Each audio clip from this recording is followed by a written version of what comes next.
Hello, this is Matt on the Moon Lambo channel. We've got another article from Forbes. This is coming from Rosalind Layton, who frankly has just been tearing the SEC to shreds ever since late December when the SEC decided to file claims against Ripple. I mean, it seems like roughly every month we get just a complete masterpiece from Rosalind Layton here. And so here's the latest one, and she titled it as follows: "We need a Ripple test to stop the SEC's overreach on cryptocurrency."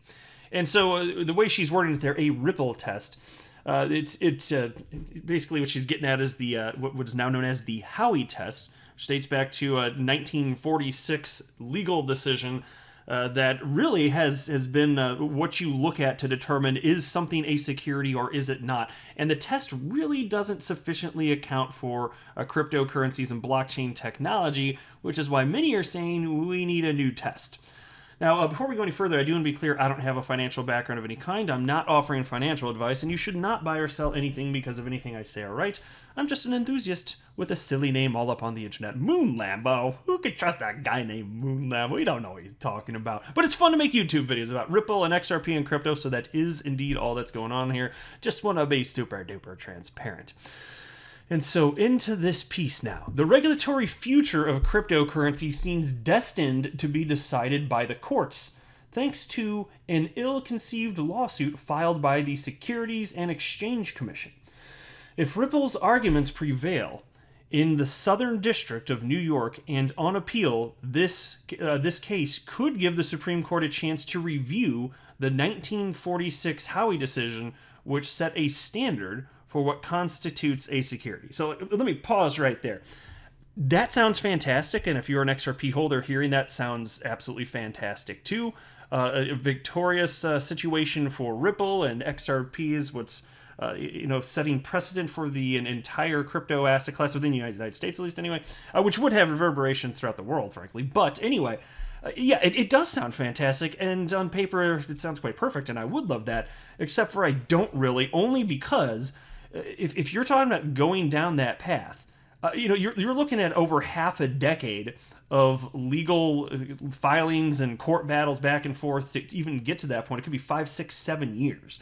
Now, as an XRP holder, I don't want to wait 5, 6, 7 years for regulatory clarity. So, still though, I will say, what happens here at a minimum is going to set precedent. So it's still going to have a very strong impact on how entrepreneurs and innovators move forward, certainly within the United States anyway. And then she continues, "I've covered the SEC's case against Ripple Labs' case since it was filed by the SEC in December 2020 because it had all the hallmarks of classic enforcement overreach. Ripple and cryptocurrency investors have fought back with robust arguments, while the SEC has stumbled and exposed its former leaders' troubling conflicts of interest. It looks like something bigger than a mere lawsuit. The historical moment adds urgency to resolving whether XRP is a currency or a security, a question which financial innovation makes difficult, but also demonstrates the SEC's abuse of its authority." Okay, yeah, so she is nailing it there. The SEC not knowing what it should do, it's very difficult, especially within the existing legal framework. And so they did nothing for the longest time until eventually they had to do something, but they didn't feel comfortable enough, frankly, to set proper guidelines to inform and educate the innovators in the crypto space in the United States on what should be expected. And what would be legally tolerated. Rather than that, it's just, let's just get sue happy. Let's just sue everybody, because why the hell not? You get a lawsuit, and you get a lawsuit. Oh, I saw you over there in the corner, and you get a lawsuit. You get 2 lawsuits. You're nice. Anyway, she continues. "The total market cap of all cryptocurrencies, including the XRP digital token at the heart of the Ripple case, tops $2 trillion. The sum of these digital assets is now worth more than the total number of US dollars in circulation. Global companies like Goldman Sachs and PayPal are racing to adopt the technology for consumer products. But more ominously, China has already rolled out a central bank digital currency called the digital yuan for domestic, commercial, and consumer use on a big scale. MasterCard has opened talks to act as a financial bridge for China to expand the digital yuan's global network, export its applications, and compete against cryptocurrencies as the US dollar in the emerging digital economy. So I'll pause there too and just say this, and this is a whole separate fun conversation, but I'll just be brief on it. The digital yuan, central bank digital currency, it is a threat to the United States dollar, but not a threat to decentralized cryptocurrencies, because the applications of which are completely different from a technological perspective and a trust perspective, and all that actually matters tremendously. And understand that when you're talking about a digital yuan, a central bank digital currency, it has the same underlying monetary policy as the current digital form of the digital yuan. And so even if there's a central bank digital currency version of the United States dollar, it still is going to be abused and debased and printed into oblivion if that's what the United States government wants to do with it. The monetary policy is the same. You just pick up some technological efficiencies, and there's a bit more to it than that. But in a general sense, I think that's a pretty fair, brief explanation of what was actually going on here. But no, I would just say, yeah, in terms of the digital yuan threatening XRP or decentralized cryptocurrencies, no, I'd say a firm no on that. Anyway, she continues, clearly, it is time to re-examine the Howie test when it comes to cryptocurrencies. That is already obvious in the pre-trial stage, in which the court seemed to recognize that the complexity of building a payments network with distribution of digital currencies like XRP is not always the same thing as starting a company through an IPO. Well, how about that? A fatal flaw has already been exposed in one of the SEC's central arguments. The agency insists that all of Ripple's sales of XRP have been one long, unregistered securities offering since 2013, and that XRP has never had any utility other than being an investment contract in Ripple. Millions of XRP retail holders around the world, many of whom never heard of Ripple, immediately howled in disagreement, apparently to the agency's surprise. Now think about that, because the agency, the SEC, this is not something that they would typically encounter. I don't know if they've ever encountered anything like this. Think about this. They're allegedly taking action against Ripple on behalf of XRP investors, right? Because they're out there to protect investors. And then you get over 17,000 of them, 17,000 signing up with John Deaton saying, no, you are not protecting us. That had to have caught them a bit off guard, but it should also be a strong indication that they are absolutely wrong. And they probably have caught wind of that, and I don't think they care. Anyway, piece continues. Rhode Island attorney John Deaton filed a motion to intervene against the SEC on behalf of thousands of XRP retail holders and dismantled the SEC's arguments by detailing use cases for XRP unrelated to Ripple. The agency's response was to attack Deaton's character and sweepingly argue that no retail holders should be allowed to intervene, as their interests are amply represented by the defendants in the case. That would be Ripple, folks. Think about this. The SEC saying that the interests of the defendant are in line with that of XRP holders. And the SEC is attacking Ripple. So they're attacking XRP holders. What in the ever-loving hell? Are we living in upside down world? I think we are in upside down world. This does not make sense. It's just the SEC continuing to use logic that is in line with what you would expect from somebody spouting off the importance of the Chewbacca defense. Okay, fine. It's a pretty strong defense, the good old Chewbacca defense.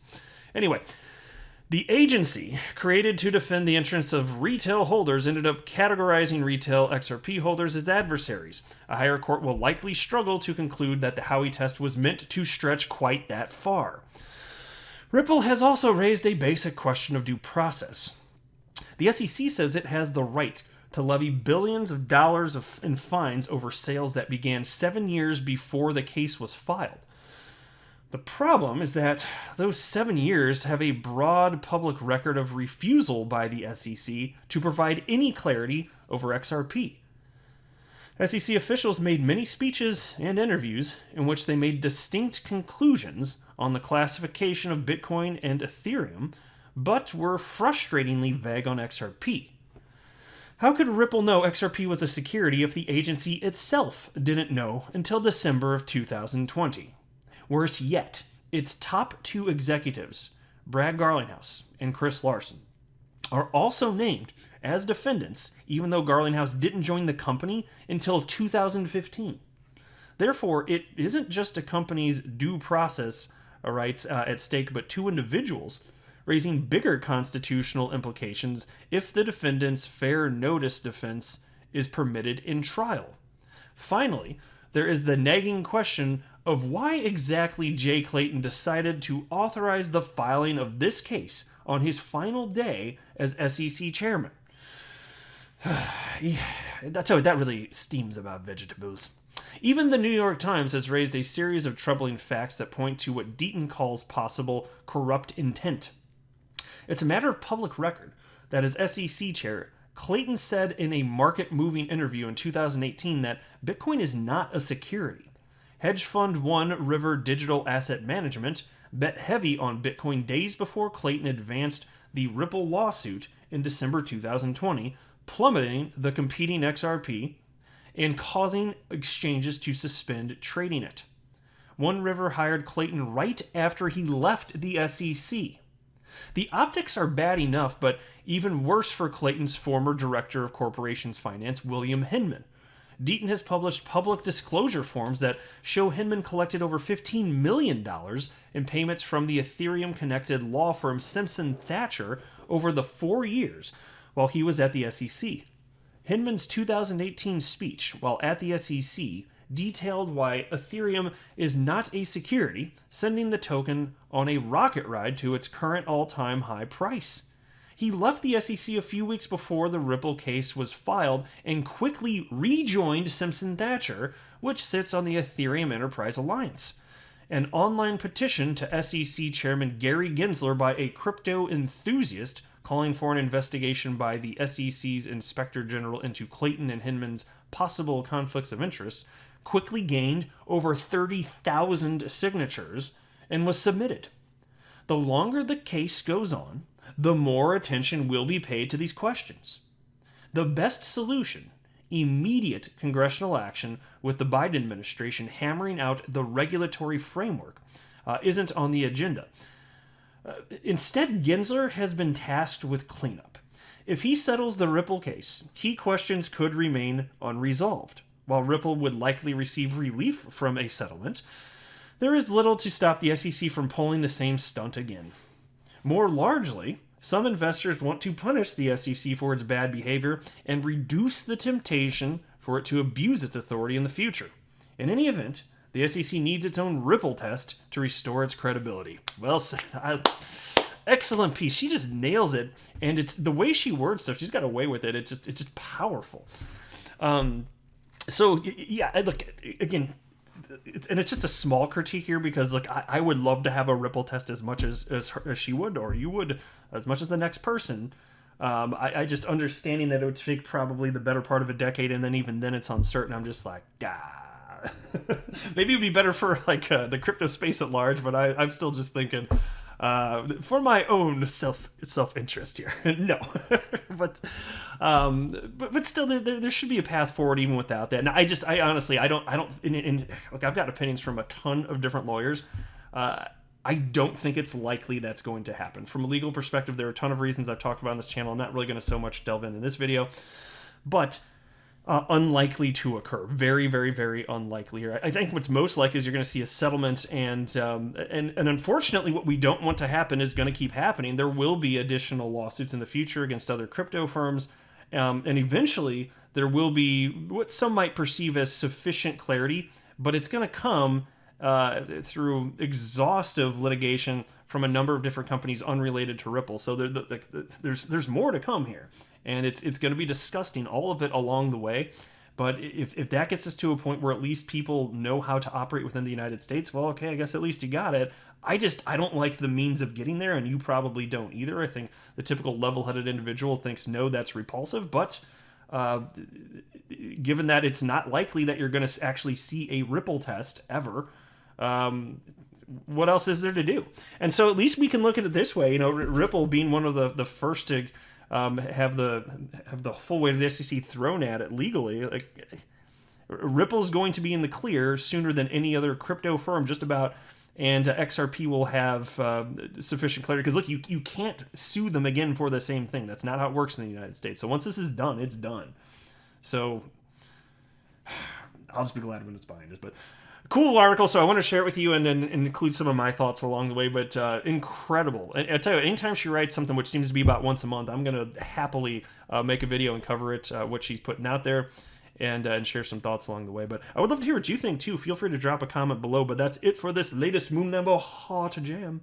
I'm not a financial advisor. Do not buy or sell anything because of anything I say or write. That would be a very, very, very bad idea. Until next time, to the Moon Lambo.